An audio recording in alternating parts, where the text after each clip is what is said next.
이번 동영상에서는 개체관계 모델링에 대해서 우리가 공부를 하도록 하겠습니다.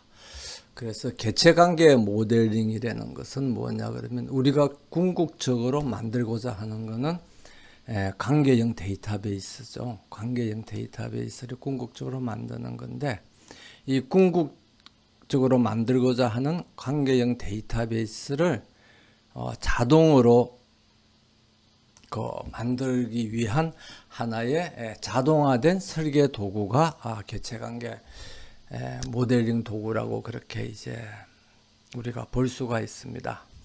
그래서 이런 개체관계 모델링의 역할을 이제 지난 시간에 배운 데이터베이스의 개발 단계에 우리가 단계에서 한번 찾아보면, 개체관계 모델링이라는 것은 결국 사용자들이 개발하고자 하는 데이터베이스 시스템의 요구 사항이나 요구를 분석해서 정의하는 단계에 사용하는 도구인 겁니다. 그래서 무엇을 관계형 데이터베이스에, 무슨 데이터를 관계형 데이터베이스에 저장할 것인가 하는 것을 설계하는 과정이고요.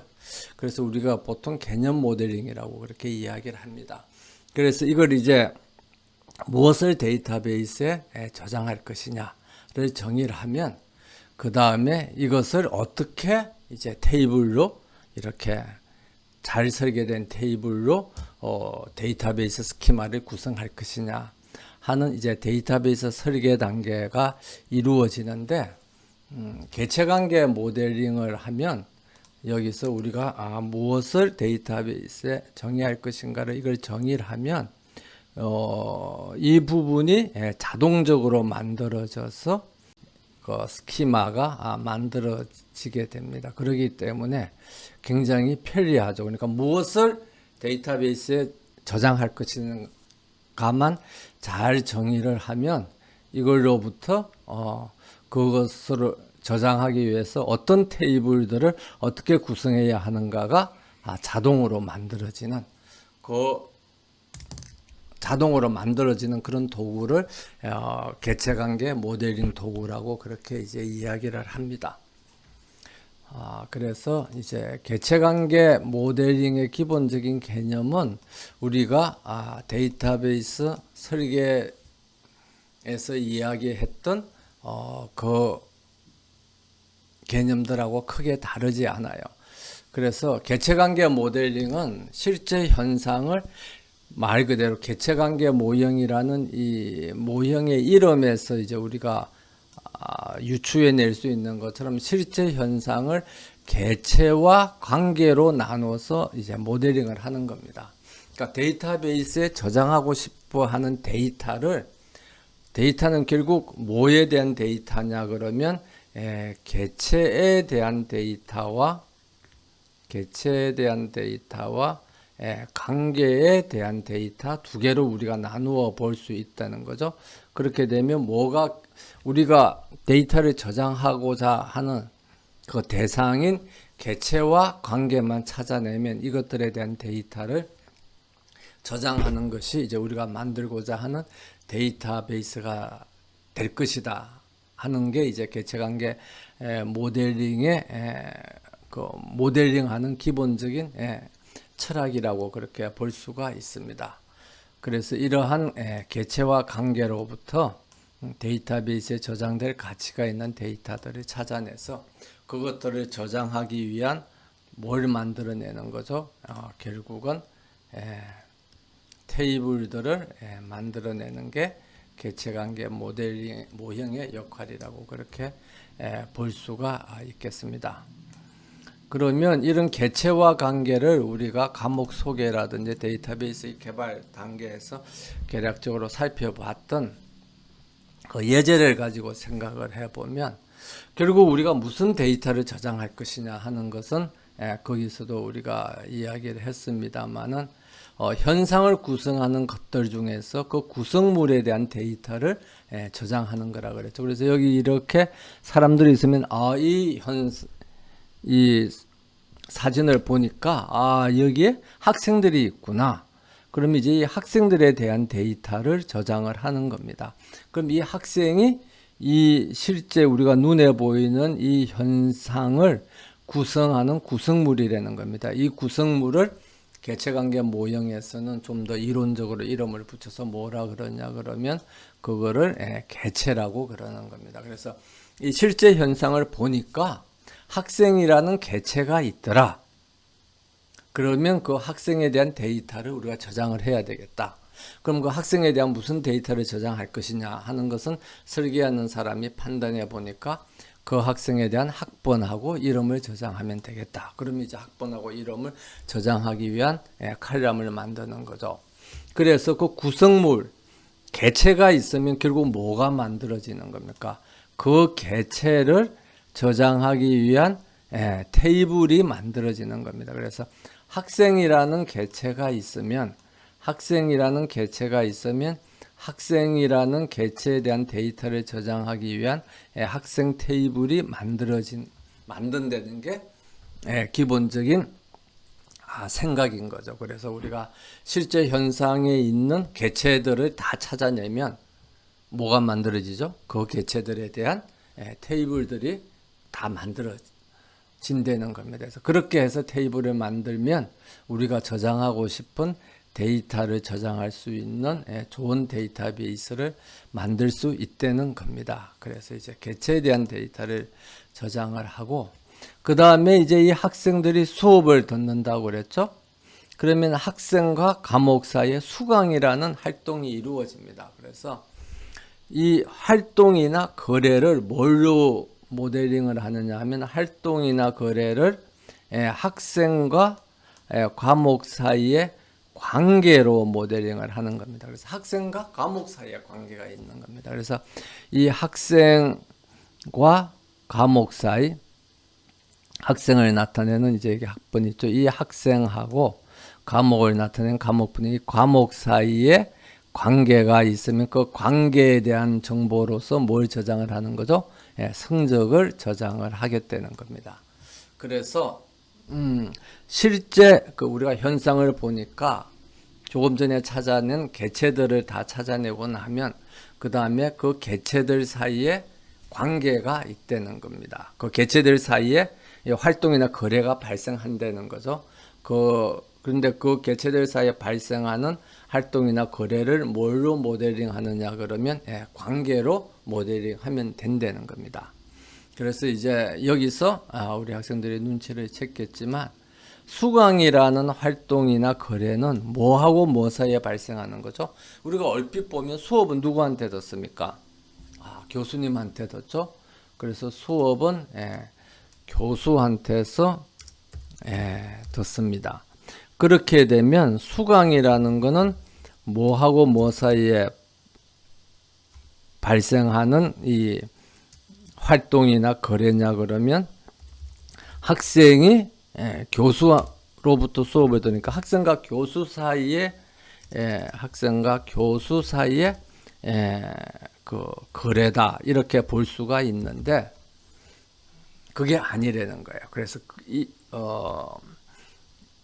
학생과 교수 사이의 거래가 아니라 뭐하고 뭐 사이에 거래냐 그러면 학생하고 과목 사이에 거래라는 겁니다. 그래서 이것을 잘 구분해서 잘 모델링하는 것이 굉장히 필요하고 이걸 잘 구분하면 이제 좋은 모델을 설계하는 설계자가 될 수가 있고 이걸 구분을 못하면 만들어 놓은 데이터베이스가 영 이상한 데이터들이 들어가는 잘못된 데이터베이스가 되는 거고 그러면 이제 좋은 설계자가 못 되고 나쁜 설계자가 되겠죠. 그래서 우리가 이 활동이나 거래라는 거는 실제 현상에서 우리가 눈으로 보이는 학생하고 교수 사이에 수업이 이루어지구나. 그래서 이게 수강이라는 게 학생과 교수 사이 거래다. 이렇게 모델링 하지 않고 왜냐하면 학생들이 수업을 받는 거는 결국 무엇에 대한 수업을 받는 거죠. 그러니까 어떤 과목에 대한 수업을 받고 그 과목에 대한 지식을 배우고 그래서 그 과목에 대한 성적을 취득하기 위해서 수업을 받는 거죠. 그래서 학생하고 과목 사이의 거래다. 이렇게 이제 모델링 할 게 굉장히 중요합니다. 다만 이제 교수라는 사람은 과목 수업을 단지 이제 전달하는 역할을 할 수가 있는 거죠. 전달하는 역할을 할 수가 있습니다. 그래서 나중에 복잡하게 들어가면 이제 학생이 과목을 듣는데 어느 교수님으로부터 들었느냐.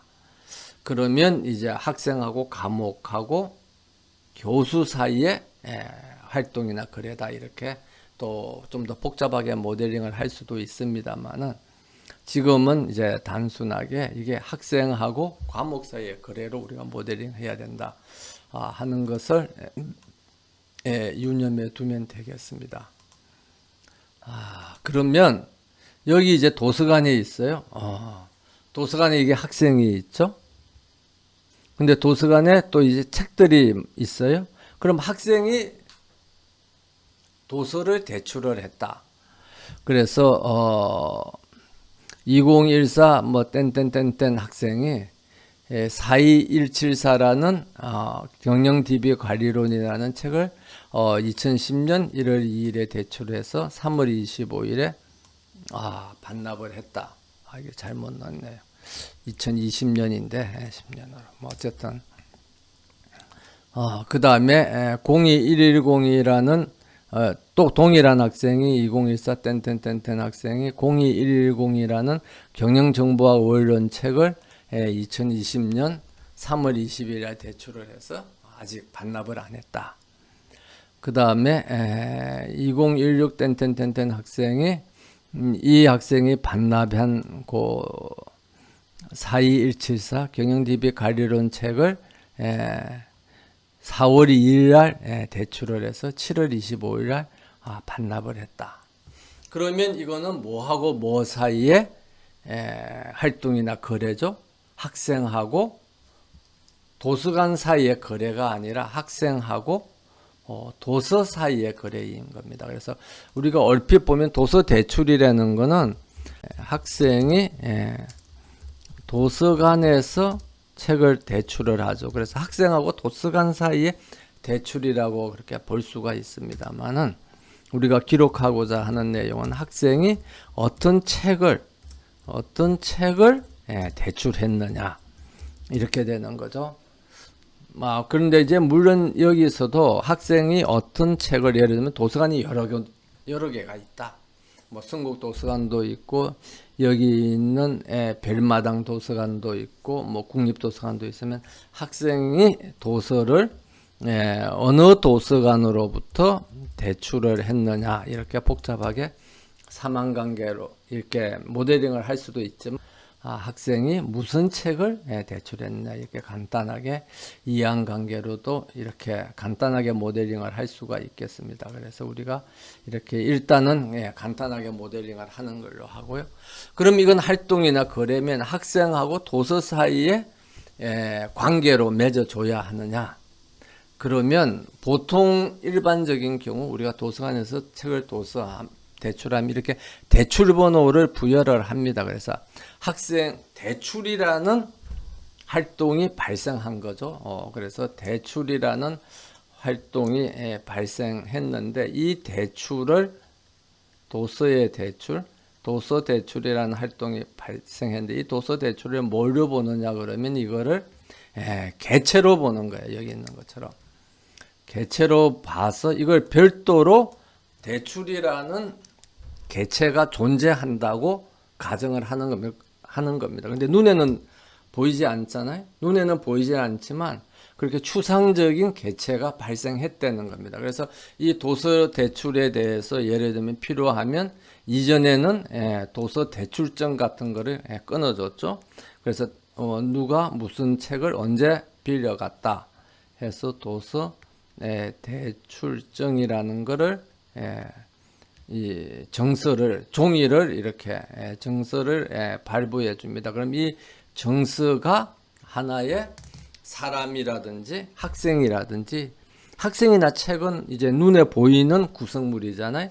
근데 이 도서 대출이라는 정서는 종이라서 종이는 눈에 보이지만 그게 나타나는 그 대출이라는 것은 눈에 보이지 않는 어떤 추상적인 구성물이라는 겁니다. 그래서 이런 경우에는 또 우리가 활동이나 거래를 뭘로 모델링 하느냐 그러면 개체로 모델링을 합니다. 그래서 이제 개체관계 모델링이 좀 어려워져요. 그러니까 이 실제 현상에서 보이는 구성물, 학생이라든지 뭐 도서라든지 아니면 눈에 안 보이지만 예를 들어 과목이라든지 그런 것을 개체로 모델링하는 거는 생각보다 우리가 쉽게 모델링을 할 수가 있습니다.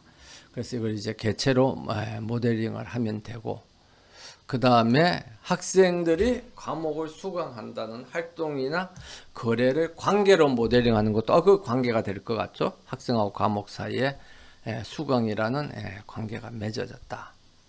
그런데 도서 대출 같은 거는 대출을 하나의 독립된 추상적인 개체로 모델링하는 기 때문에 그러면 활동이나 거래를 관계로 모델링 해야 되느냐 아니면 개체로 모델링 해야 되느냐 하는 게 이제 문제가 생기게 되는 겁니다.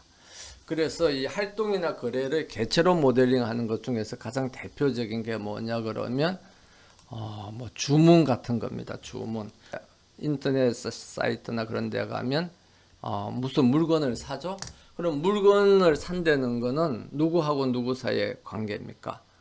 구매자하고 대상 상품하고 사이에 어느 구매자가 어느 상품을 샀다 하는 이제 관계인데, 이 활동이나 거래를 이 관계로 모델링 하는 게 아니라 뭘로 모델링 하는 거죠?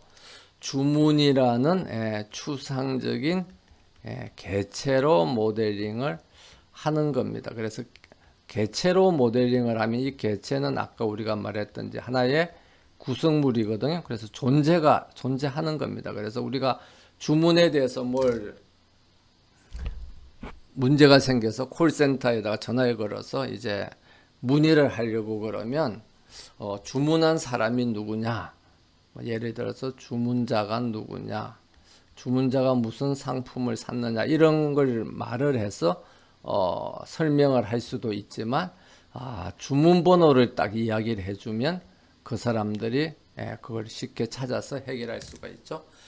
그래서 주문번호를 가지고 그걸 찾을 수 있다는 것은 그 주문이라는 것이 어떻게 실제 현상에 존재하는 어떤 추상적인 개체로 우리가 보는 겁니다. 그래서 그러면 주문자하고 주문 사이는 어떻게 되느냐? 그러면 이 주문하고 주문자 사이에는 이 사람이 이 주문을 발주한 사람이다 하는 관계가 이렇게 맺어지는 거죠. 그래서 내가 주문한 주문, 그 다음에 주문하고 상품 사이에는 이 주문은 이 상품을 구매하기 위한 거다 하는 또 관계가 맺어지는 겁니다. 그러기 때문에 이제 좀 복잡해질 수가 있는데 자관 우리가 활동이나 거래를 관계로 모델링 할 수도 있고, 그 다음에 또 뭘로 모델링을 할 수가 있죠. 개체로도 모델링을 할 수 있다. 그렇게 이제 생각을 하고 앞으로 나오는 개체와 관계에 대한 개체관계 모델링을 이제 살펴보면 이해하는 데 좀 도움이 되겠습니다.